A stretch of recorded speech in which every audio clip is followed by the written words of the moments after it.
where all the pain, pressure, and perseverance are wrapped up in the reward of a diploma and a proud smile from family and the crowd. But as I stood backstage, adjusting the crease of my gown and fidgeting with the cap that refused to sit right, I couldn't ignore the tight knot growing in my chest. Everyone had someone. Fathers with camcorders, mothers waving excitedly, siblings making funny faces. Me? I had a ticket in my pocket that was never claimed. My parents weren't there. I had invited them a month in advance. I had sent a follow-up message 2 weeks ago, and then a call just 3 nights before the ceremony. My mother had said, "We'll see, honey. Your cousin Angela's wedding rehearsal is that weekend, and you know how close we are to her parents." She didn't say it with malice, just matter of fact, as though it were logical to choose a rehearsal dinner over their only son's high school graduation. Before we dive into the story, we'll love to thank you for your continued support to this channel. If you enjoy this story and stories like this, kindly subscribe and hit on the notification button so you don't miss any of our stories. Tell us your name and where you're watching from in the comments section. We'll love to give you a shout out in our next video. Now let's begin. Still, I held on to hope. I imagined that maybe they'd surprise me, showing up at the last moment, waving and cheering. But the seats marked "Family of Graduates" stayed empty. One of the teachers even asked if I wanted to remove the name tags so it didn't seem too obvious. I said no. Let the empty chairs speak louder than my silence ever could. I remember the moment they called my name. The applause felt distant. I searched the crowd again as I stepped forward. Nothing. That's when I made the call. Not to my parents, but to Uncle Reggie. Reggie was my dad's older brother, technically my uncle, but he'd been cut off from the family for years. A disagreement about land, legacy, and pride had burned the bridge between him and my parents. I had met him only a few times, once when I was 10 and again when I turned 14, but every interaction with him left a warmth that lingered for days. He listened. He remembered things. And he treated me like someone worth investing in. "Uncle Reggie, it's me. I know it's last minute, but I really need someone here."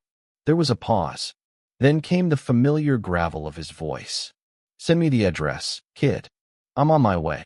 He arrived after the ceremony had ended, just as people began snapping pictures and hugging their proud graduates. His suit was wrinkled, and his tie looked like it had been tied in a moving car, but when he saw me, he lit up like I had just won a Nobel Prize. "There he is," he said, arms open. I walked into that hug without hesitation, and for the first time that day, I felt seen. We posed for pictures together, him adjusting my cap, him holding up my diploma with a proud grin, him giving a thumbs up like any proud father would. My classmates asked if he was my dad. I didn't correct them. And I guess that's when everything started unraveling. Later that evening, I uploaded the pictures on social media. I didn't do it to be spiteful. I just wanted to celebrate. But the one that caught attention, especially my parents, was a photo of me and Uncle Reggie with the caption, "My real day one. Thank you for showing up when others didn't." The backlash came fast. My mom called me at 11:37 p.m. I remember the time because I hesitated for nearly a full minute before answering. "Why would you do that?" she said, her voice quivering between anger and hurt. I didn't ask what she meant. I knew. "We're your parents, Jason," she continued. "You can't just replace us because of one missed event." "One missed event?" I replied, my voice steady but my hands trembling. "This wasn't just any event, Mom. This was my day. The one day I needed you both to be there. And you chose Angela. You always choose someone else." She tried to backpedal. Told me it wasn't about preference, that it was just a conflict in schedule, that she and Dad had been planning to make it up to me. But those words felt like the plastic flowers she always put in the living room. Colorful but lifeless. And then came the emotional blackmail. "I carried you for 9 months, she said. "I gave up everything for you. You wouldn't even have made it to that stage if it weren't for us." I sat on the edge of my bed, staring at the wall, and let the silence stretch. "Jason," she said again, softer now. "Sweetheart, don't let him poison you against us. He's just using this to hurt your father." But it was too late. Because the truth was, Uncle Reggie didn't need to say a single bad word about them. All he did was show up. And sometimes, showing up is all it takes to expose those who never did. They had years. He had a few hours. Yet somehow, he made me feel more like a son than they ever had in moments that truly counted. So I said it, not to wound her, but because it needed to be said.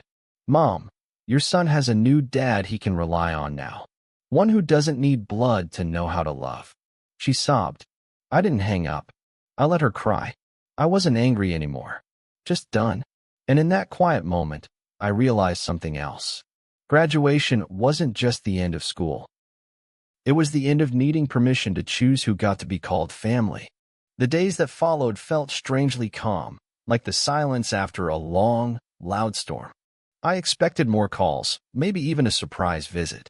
But aside from a few passive-aggressive texts from my mom, things like, "Hope your new dad teaches you gratitude," or "Family isn't something you get to choose," they stayed quiet. No apologies. No reflection. Just guilt dressed up as concern. But I didn't respond. I was done giving them space in my head. I had made peace with the reality. They chose to miss my moment, and now they had to live with the picture of me standing proud beside the man who did show up. Uncle Reggie, on the other hand, didn't disappear after the applause faded. He stuck around. The next morning, I woke up to a knock on the door of my dorm. There he was, holding 2 coffees and a paper bag that smelled like buttery croissants. "I figured," he said, shrugging. "You could use breakfast and maybe a little pep talk." We sat under a tree behind the campus, where the wind carried just enough warmth to let us talk without shivering. He asked about my plans, college, career, dreams I hadn't even said out loud to anyone else. And I told him everything. Not because I felt obligated, but because for the first time in a long while, someone was asking because they cared, not because they needed something in return. He listened the way people don't anymore. No glancing at phones, no rushed responses. Just him, leaning in, nodding, making me feel like my words had weight. When I mentioned how my parents had always seemed more invested in appearances than in me, he just sighed and looked off into the distance. "I know your dad," he said quietly. "He's my brother, and I love him. But he's always been obsessed with being admired more than being remembered." I didn't reply. I just let those words sink in. Then he turned to me and added, "But being raised by someone doesn't always mean they raised you right." That line hit deep. I had spent so many years trying to earn their approval, bringing home straight A's, staying out of trouble, even helping with chores they never acknowledged. But approval and affection aren't the same. One is conditional. The other is a choice. Over the next week, Uncle Reggie became a constant in my life. He helped me move out of my dorm. He took me to tour the campus where I'd be starting college that fall. He even helped me get my first car, not brand new, but dependable, and more importantly, a gift wrapped in belief. "I know you'll make something out of yourself," he told me as he handed over the keys. "You've already started." It felt surreal, having someone back me up without strings attached. I didn't need to perform for his love. I didn't need to compete with cousins or host family dinners to earn it. He didn't care about who had the best wedding or which side of the family showed up in expensive suits. He cared about me. Just me. But the peace didn't last long. 2 Sundays later, I got a text from my mom. "We need to talk. Face to face. Please." At first, I ignored it. But she followed it up with a voicemail that cracked with emotion. "Jason, I know you're upset. But we didn't mean to hurt you. We thought Angela's rehearsal was important too, and, well, we didn't think you'd take it this far. Can't we just talk? You're still our son." That last line, it was so manipulative I nearly laughed. Still our son. As though love was a light switch they could flick on and off depending on the season. Curiosity got the better of me. I agreed to meet them, just to hear them out. We met at a quiet cafe near my old neighborhood. The moment I walked in, my mom's face lit up, but there was a strain in her smile. My dad looked uncomfortable, as if someone had dragged him into a room full of mirrors. They started with small talk. Asked about my classes, my new car, my summer plans. Then, like clockwork, the conversation shifted. You didn't have to make it public, my dad said, referring to the photo. That was humiliating. People are talking. I didn't do it to shame you, I replied. I did it to honor someone who showed up. You made it look like he raised you, my mom said, her voice shaking. He's not your father. That was when I leaned in, looked her directly in the eyes, and said, maybe not by blood, but he filled the shoes you left empty. Her lips trembled. She reached across the table and placed her hand over mine.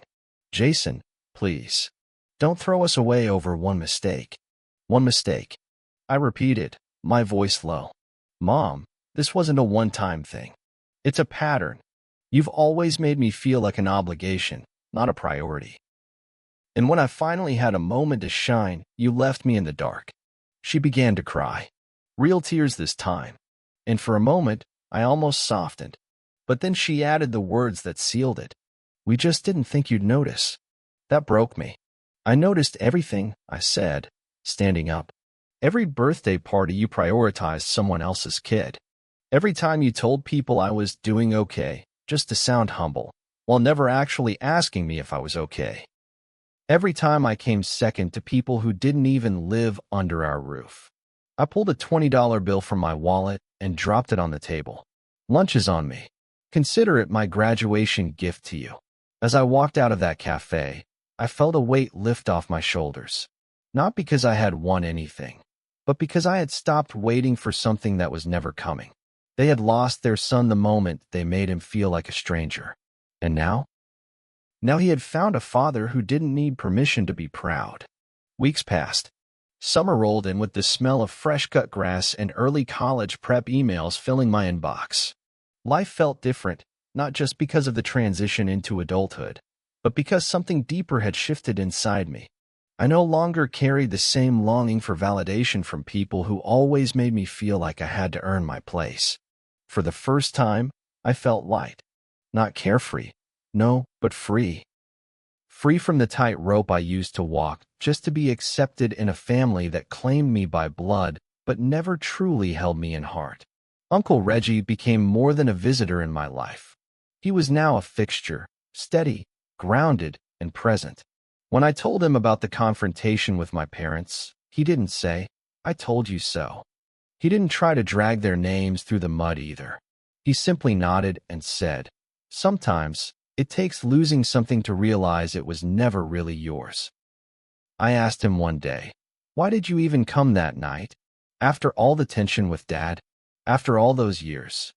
He paused, leaned back in his chair, and said, because when someone calls you and says, I need you, you don't think about who you're mad at. You think about who needs love. That was the difference, really. My parents saw me as a son they could proudly display at Christmas, post about during milestones, and casually mention in conversations to boost their image. Uncle Reggie saw me as a person, a whole person.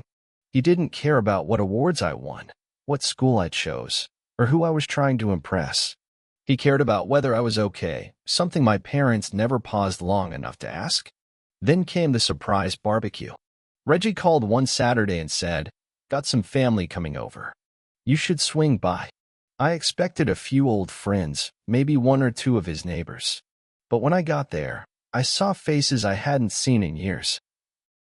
Some cousins I barely recognized, his wife whom I only remembered from a photo, and even Aunt Laura, who gave me the warmest hug as if I'd always belonged. There was food, laughter, music that reminded me of my childhood. And then there was this moment, so small, but unforgettable. Reggie tapped his glass with a spoon and said, everybody, I just want to say something real quick. The crowd hushed. I want you all to meet someone important, he said, placing his hand on my shoulder. This young man here, he's not just my nephew. He's my family. He reminded me that it's never too late to show up, and never too late to love someone like a son.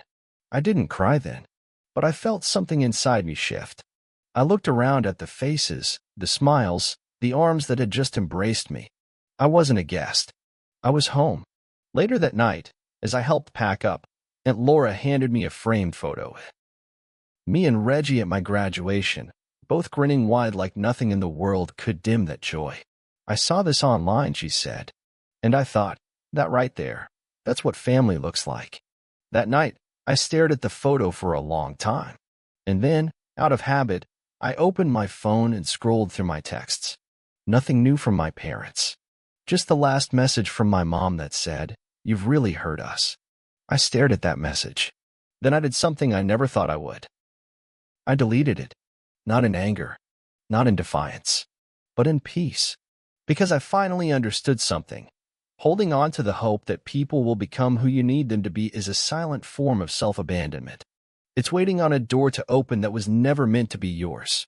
From that moment on, I stopped knocking. Instead, I walked through the one that had been opened without conditions by a man who had nothing to gain and everything to give. A few months later, when I started college, it was Uncle Reggie who helped me move into the dorm.